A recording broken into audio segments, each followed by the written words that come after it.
And welcome back to my channel. In today's video I will show you how to fix BandLab's app not working. So let's get started.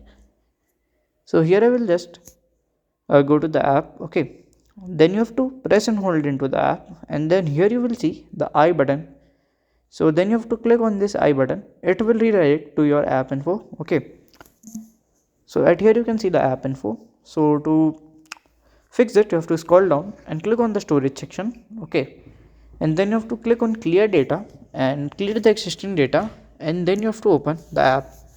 If it's open, then it's fine. If it's not, then you have to check for update. Let's go to the Google search and search for the BandLab update, or you can just search for the app. Okay, and then you will see the app, and from here you can update it. So by this way you can just do it. So if you find this video helpful, make sure you like, subscribe and share the video. Thank you for watching.